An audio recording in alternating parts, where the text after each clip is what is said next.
हम समझाने वाले हैं कि पृथ्वी एक डिब्बे की तरह है जो एक दूसरे में समाया हुआ है ना। जैसे कि देखिए पृथ्वी पर 71% जल है और 29% स्थल है और 7 महादेश है और 5 महासागर है, जिसमें सबसे बड़ा महासागर प्रशांत महासागर है और महादेश में सबसे बड़ा महादेश एशिया महादेश है। महासागर के 96% जल जो महासागरों में निहित है।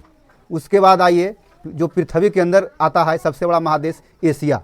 देखिए पृथ्वी पर एशिया महादेश है, साथ में सबसे बड़ा महादेश क्या है? एशिया है।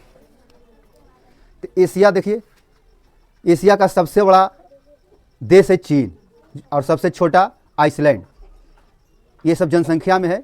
सबसे बड़ा महादेश एशिया, इसमें लगभग 49 देश, जिसमें एक हमारा देश भारत आता है ना। और भारत जो एशिया में है, तो भारत का जो हम लोग बात कर रहे हैं, भारत में 28 राज्य है और 8 केंद्र शासित प्रदेश है। सबसे अधिक जिला वाला राज्य उत्तर प्रदेश, जहाँ 75 जिले हैं, और सबसे कम जिला वाला राज्य गोवा है, जहाँ 2 जिला है, दक्षिणी गोवा और उत्तरी गोवा, है ना। इंडिया में भारत में एक हमारा राज्य है बिहार, बहुत ही महत्वपूर्ण राज्य है बिहार।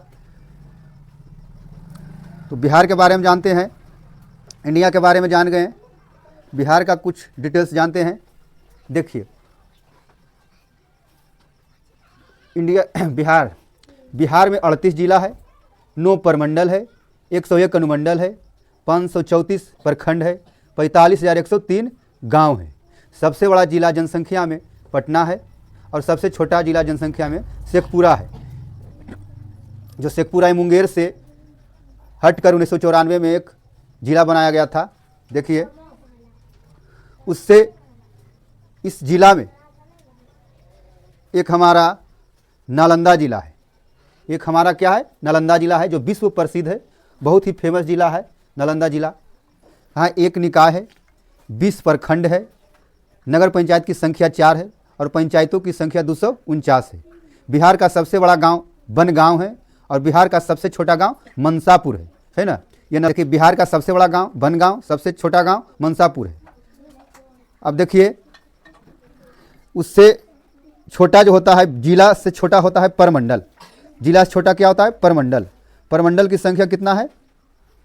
भारत में जानेंगे 103 और बिहार में 9 परमंडल है। भारत में परमंडल की संख्या 103 और बिहार में परमंडल की संख्या 9 है, जिसमें हम लोग जो हमारा परमंडल पड़ता है पटना पड़ता है ना। अब उसके बाद जानेंगे परमंडल से छोटा होता है अनुमंडल। परमंडल से छोटा क्या होता है? अनुमंडल। अनुमंडल जो हम लोग राजगीर अनुमंडल में आते हैं। और भारत में अनुमंडल अभी तक कहीं दिया हुआ नहीं है, इसको हम लिखे नहीं, लेकिन बिहार में 101 अनुमंडल है ना।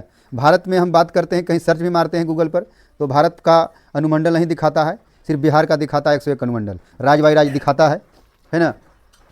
और अनुमंडल से जो छोटा होता है दोस्त, अनुमंडल से जो छोटा होता है क्या होता है? प्रखंड होता है। अनुमंडल से जो छोटा होता है प्रखंड होता है। प्रखंड हम लोग को गिरियक पड़ता है, जिसमें भारत में 6612 प्रखंड है और बिहार में 534 प्रखंड है। भारत के बारे में पूछे कि कितने प्रखंड है? 6612 और बिहार में 500 लगभग 34 प्रखंड है, 534 प्रखंड है। उससे जो छोटा होता है दोस्त, प्रखंड से छोटा पंचायत होता है, जो हम लोग को पंचायत प्यारेपुर पड़ता है। भारत में बात करें तो पंचायतों की संख्या लगभग 25,000 है, लगभग 25,000, और बिहार में पंचायतों की संख्या 8463 है ना, 8463 है। और पंचायत से जो छोटा होता है दोस्त, पंचायत से जो छोटा होता है गांव होता है। पंचायत के अंतर्गत ही गांव आता है, जिसमें हम लोग इसुआ गांव में रहते हैं, इसुआ ग्राम के निवासी हैं, जो प्यारेपुर पंचायत के अंतर्गत आता है। भारत में लगभग 6,82,221 गांव हैं। बिहार में बात करें तो 45,000 लगभग गांव है। और गांव से छोटा जो होता है वार्ड होता है दोस्त। वार्ड की बात करें तो वार्डों की संख्या बिहार में बात करते हैं तो 3320 है। 2016 तक का ये अनुमान है कि बिहार में 3320 वार्ड है लगभग। हम लोग वार्ड नंबर 5 में आते हैं, इसलिए वार्ड नंबर बच्चे को समझाने के लिए लिख दिए हैं।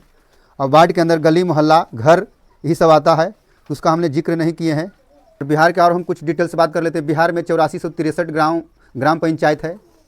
बिहार में नगर निगम की संख्या 19 है। बिहार में नगर परिषद की संख्या 88 है अब बिहार में नगर पंचायतों की संख्या बात करें तो 154 है। ये बिहार का डिटेल्स है। पूरा हमने एक संरचना बनाए हैं जो गए हैं, यानी घटते क्रम में गए हैं। जैसे जैसे पृथ्वी बड़ा है, सबसे बड़ा को लिए हैं, उसके बाद छोटा को लिए हूँ, उससे भी छोटा, उससे भी छोटा, उससे भी छोटा, है ना, छोटा कर करके बनाए हैं ताकि बच्चा आसानी से समझ जाए, है ना। सबसे छोटा जो आता है हम लोग के गांव मोहल्ला जो आता है उसको ले लिए हैं, देख सकते हैं। और ये सब बच्चा मगहिया मास्टर चंदन कुमार के यहाँ ऑफलाइन कोचिंग करते हैं। ये सहारा कोचिंग सेंटर में ये लोग पढ़ाई करते हैं, जिसको हमने बहुत अच्छे ढंग से इनको समझाने का काम किए हैं। देख सकते हैं यहाँ डिजिटल बोर्ड भी लगा हुआ है, बच्चों को काफ़ी सुविधा दिए हुए हैं। देखिए A to Z समझाने के लिए हम बच्चों को बहुत ही काफ़ी ढंग से, है ना। तो चलिए आज के लिए इतना ही, नेक्स्ट टाइम